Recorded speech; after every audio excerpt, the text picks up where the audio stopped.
Era quase meia-noite. Uma chuva muito forte, uma grande tempestade estava caindo e a ponte do Arroio Rony havia sido totalmente destruída. Um trem de passageiros estava prestes a passar por ali e o acidente seria inevitável. E quem poderia fazer alguma coisa para evitar a morte de 300 pessoas? Fique comigo até o final da história e você vai descobrir. Seja bem-vindo ao nosso canal e ao quadro Histórias Inspiradoras, onde eu conto histórias que realmente aconteceram e, além de inspiradoras, são histórias de fé, de coragem, histórias comoventes e edificantes. E se você gosta desse tipo de história, se você gosta desse tipo de trabalho missionário, se inscreva no nosso canal, ative o sininho e, claro, compartilhe essas histórias com todas as pessoas que você conhece. E mais, deixe o seu like, o seu comentário ajuda muito no canal. E agora vamos para a história de hoje, o Expresso da Meia-Noite e a Coragem de uma Menina. Catarina, no momento dessa história, tinha 15 anos. O seu pai já havia falecido, o senhor Miguel Shelley. Ele deixou a viúva com 5 filhos, uma casinha junto à estrada de ferro e uma pequena pensão da Companhia Ferroviária de Chicago e Noroeste. Então a via férrea passava bem em frente à casa dos Shelley, localizada à extrema direita de uma língua de terra em forma de V. Um lado da granja era margeado pelo Arroio Rony, que desembocava no grande rio Des Moines, 1,5 km adiante. Os trens procedentes do leste precisavam cruzar primeiro a ponte de madeira sobre o Arroio Rony, bem em frente à casa do Shelley, e 1,5 km adiante tinham de cruzar o rio Des Moines por uma ponte mais extensa, bem mais longa, e logo depois passavam pela vila de Moingona. E numa tarde de julho, uma grande tormenta desencadeou uma chuva torrencial, atingiu quase todo o estado de Iowa. Como resultado da enorme quantidade de água, aquele monte de chuva mesmo, o arroio que passava junto à casa do Shelley começou a crescer de forma alarmante durante toda a tarde. E quando chegou a noite, parece que essa tormenta não ia terminar nunca. Então Catarina pegou o lampião e foi até o estábulo. Ela abriu a porta ali e deixou os animais livres, porque eles poderiam correr para lugares mais altos, onde ficariam a salvo da enxurrada. Então chegou a hora em que as crianças menores deveriam ir dormir e realmente elas foram para a cama. Mas Catarina e a mãe resolveram que não dormiriam, porque elas pressentiam que alguma coisa ia acontecer. E realmente aconteceu. Por volta das 11 horas da noite, elas ouviram um ruído proveniente do leste. E aí, olhando pela janela, viram uma luz à distância. E um relâmpago iluminou uma locomotiva que cruzava lentamente a ponte do Arroio Rony. Mesmo em meia tormenta, Catarina e a mãe puderam ouvir o repique da campainha da locomotiva. Mas, de repente, pessoal, olha o que aconteceu. Ouviu-se um estrondo terrível, seguido de um borbulhar e de um ruído produzido pelo vapor ao escapar-se da caldeira. A ponte havia cedido e a locomotiva caíra na água. Catarina levou um susto. Caíram na água, mamãe. As duas ficaram em silêncio, procurando ouvir mais alguma coisa, porém não ouviram nenhum outro ruído. Catarina conhecia todas as locomotivas, os maquinistas, os foguistas daquele trecho da estrada de ferro. Quem seria o maquinista que dirigia essa locomotiva que havia caído no arroio? E agora ela teve uma ideia. Ela queria ir ajudá-los. Mas a mãe estava tentando fazer com que Catarina esquecesse essa ideia. Era muito perigoso, estava chovendo muito. Uma situação muito complicada. E ela temia que a filha também pudesse ser arrastada. Mas Catarina não estava preocupada apenas com esses homens que caíram ali nessa locomotiva no Arroio Rony. O que ela disse deixou a mãe preocupada. Ela falou: mamãe, não se trata apenas desses homens. O trem expresso da meia-noite passará por Moingona e cruzará a ponte do rio Des Moines e cairá aqui no Arroio Roney. A senhora não percebe que tenho que ir? Preciso fazer alguma coisa. Como podemos ficar aqui e ver um trem cheio de passageiros cair no rio? Sem contar que esse expresso da meia-noite cairia em cima da locomotiva que havia já caído no arroio. Então a mãe continuou argumentando, mas não pôde dissuadir sua filha daquilo que se propunha a fazer. Está bem, então vai, faça o que puder e que Deus a acompanhe. Então elas colocaram Deus em primeiro lugar e creram que Deus guiaria Catarina. Então Catarina se agasalhou, apanhou um chapéu de palha, pegou o lampião, saiu para enfrentar a tormenta. A essa altura toda a família estava acordada, porque as crianças acordaram também.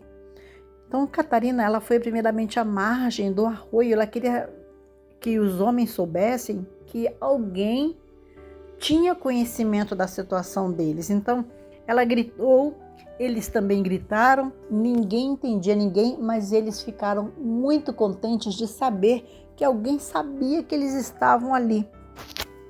Quando a locomotiva caiu dentro do rio, os homens foram arrastados até umas árvores, que estavam ali caídas praticamente dentro do rio, em situação anormal, e eles se agarraram, mas eles não conseguiam subir e não se animavam a nadar até a margem, com medo de serem arrastados pela correnteza. Ora, Catarina se pôs a caminhar quase 2 quilômetros até o ponto em que a via férrea atravessava o rio Des Moines. Este era um curso d'água muito mais caudaloso e a ponte tinha pelo menos uns 150 metros de comprimento. E a ideia de atravessá-la de dia já era bastante aterradora para Catarina, pois a ponte não possuía parapeitos dos lados. E agora ela teria que fazer isso de noite. Gente, pensa numa situação, hein? E uma tormenta daquela. Mas Catarina era corajosa e a ideia de que o trem se aproximava e do que aconteceria se ela não atravessasse a ponte a levou a avançar, apesar da escuridão, da chuva e da tormenta. O que você faria nessa situação, hein? Sabendo que existe perigo para pessoas que você nem conhece. Você enfrentaria uma situação dessa? E não acabou, hein? Vamos ver o que Catarina enfrentou. Porque, segundo a história, era expressamente proibido atravessar a ponte a pé, embora muitas pessoas faziam isso. Então, para evitar que as pessoas continuassem a fazer essa travessia, as autoridades ferroviárias haviam tirado recentemente as pranchas que formavam como que uma passarela entre os trilhos. Tudo que restava para a travessia eram os dormentes. Catarina começou a caminhar sobre eles. Havia andado apenas uns 4 metros quando uma rajada de vento apagou o lampião. Gente, agora estava tudo no escuro. E por um momento, a jovem ficou petrificada de terror. Ela era apenas uma adolescente de 15 anos, enfrentando toda essa situação. Como poderia continuar agora? Catarina estremeceu ao pensar nisso. E essa mesma rajada que havia apagado o lampião quase fez com que ela caísse da ponte. As águas do rio estrondavam lá embaixo. Sem luz, ela não se animou a caminhar. Então, o que ela fez? Apoiou-se nos dormentes com as mãos e os joelhos. Começou a andar de gatinhas. E o que aconteceu com isso? Farpas dos dormentes entravam nas mãos e nos joelhos da menina, mas ela continuava avançando, e continuava chovendo a cântaros, e o vento açoitava o rosto dela com a chuva. Aqui e ali, uma árvore que flutuava no rio chocava-se contra os pilares da ponte, fazendo-a estremecer violentamente. Que situação complicada!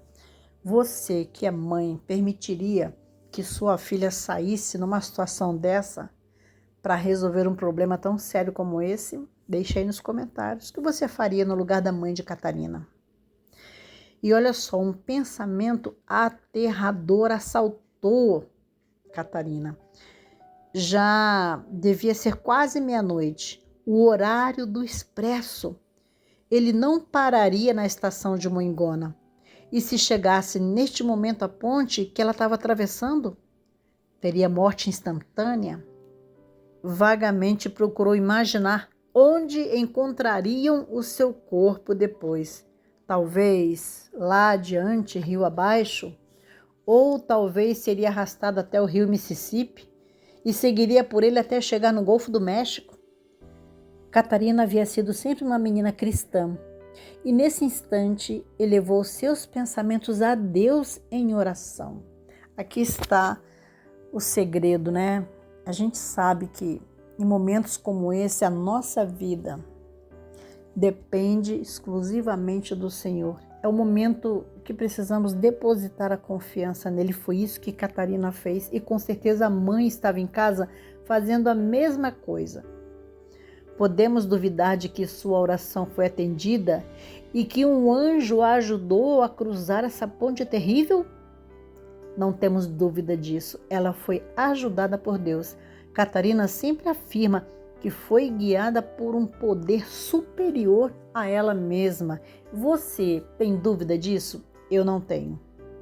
Depois do que pareceram várias horas, Catarina se deu conta de que finalmente havia chegado a um lugar onde os dormentes da estrada de ferro estavam assentados sobre terra. Já que estava sentado sobre a terra, significava que ela já tinha atravessado a ponte. Graças, Senhor, oh, graças a Deus, murmurou Catarina, e começou a correr o quilômetro que faltava para chegar à pequena estação de Moingona. Em sua corrida, tropeçou e caiu, mas levantou-se em seguida e continuou correndo. A menina corria e sangravam as mãos, o joelho, o rosto estava cheio de barro, mas isso não estava preocupando Catarina. Ela queria chegar. Ela olhou e viu à distância uma luzinha que brilhava na janela da estação. Com o que lhe restava de suas forças, ao chegar, empurrou a porta, abriu-a e entrou tremendo no aposento. O chefe da estação se espantou. O que estás fazendo aqui esta hora, Catarina? Faça o trem parar, disse ela com voz entrecortada. Oh, faça o expresso parar. Menina, de onde você veio? O que você quer dizer? Por que devemos deter o expresso? A ponte do arroio Rony caiu, explicou Catarina. Você está louca, menina? Não, não estou. Mamãe e eu vimos a locomotiva que caiu no arroio. Eu rogo que acredite em mim, por favor. Finalmente, o encarregado da estação compreendeu que alguma coisa havia acontecido com a ponte. Apanhou um lampião de luz vermelha e saiu apressadamente justo no momento em que o trem expresso se aproximava. Parando no meio dos trilhos, ele agitou o lampião de ambas as direções e o expresso diminuiu, né? Ele foi diminuindo a marcha. Quando estava para ser atropelado pela locomotiva, o chefe saltou dos trilhos e o trem parou aí uns 30 metros depois. O maquinista saiu da cabine pronto a repreender a quem se havia atrevido a deter o trem nessa estação insignificante. O chefe do trem também saiu e ambos se aproximaram do chefe da estação. E os passageiros acordaram e eles estavam com o pressentimento de que algo havia ocorrido. E muitos deles, dos passageiros, saíram dos carros e se reuniram em torno do grupo, né, que estava ali formado na plataforma. O que significa isso? Perguntou o maquinista ao chefe da estação. Perguntem a esta menina e ela lhes dirá. Os encarregados do trem se voltaram então para Catarina e esta lhes relatou a história numa torrente de palavras. Os ouvintes, gente, olha que coisa incrível, os ouvintes ficaram eletrizados. O que aconteceu? Os homens soltaram exclamações de alegria, as mulheres choraram e muitos dos passageiros abraçaram e beijaram Catarina. Aí, olha que coisa maravilhosa. Essa história sempre ela me emociona porque é algo assim fascinante. Veja que os passageiros ficaram tão agradecidos que abraçaram, beijaram Catarina e um homem apareceu com um chapéu e passou entre os passageiros. Punhados de moedas de prata e papel moeda logo encheram o chapéu. Nessa noite havia no trem umas 300 pessoas. E, a julgar pelas aparências, ninguém deixou de dar sua contribuição. Que maravilha, né? Um gesto de reconhecimento. Mas Catarina não se havia esquecido dos homens que esperavam junto ao arroio Rony. O maquinista e o foguista quase haviam perdido as esperanças de serem resgatados, mas continuavam agarrados à árvore. Foi-lhes atiradas cordas para que eles pudessem sair. Então ele e o foguista foram cuidadosamente se agarrando à corda, mão após mão, até chegarem à margem. Catarina voltou para casa, mas não pôde dormir. Estava muito machucada e durante os dias seguintes ficou muito doente. Parece um final triste, né? Mas não é não. Catarina, claro, se restabeleceu. Numa noite, esta menina ficou famosa em todos os Estados Unidos da América do Norte. Ela recebeu centenas de cartas. Pessoas de coração generoso enviaram-lhe presentes e a hipoteca da casinha foi paga. Olha que bênção maravilhosa.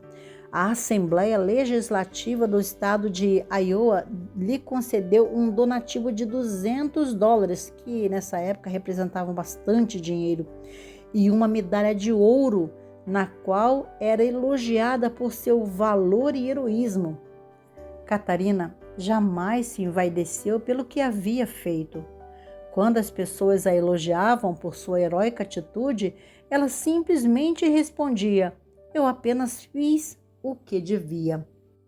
Que história maravilhosa, não é mesmo? Uma lição de coragem, uma lição de altruísmo, de amor fraternal, uma lição de humildade e também de fé, de confiança em Deus. Eu espero que essa história tenha tocado o seu coração. Se você gostou, compartilhe, deixe seu like, o seu comentário e se inscreva no canal para você receber novas histórias. Basta ativar o sininho. Muito obrigada pela sua companhia, que Deus te abençoe e até o próximo vídeo.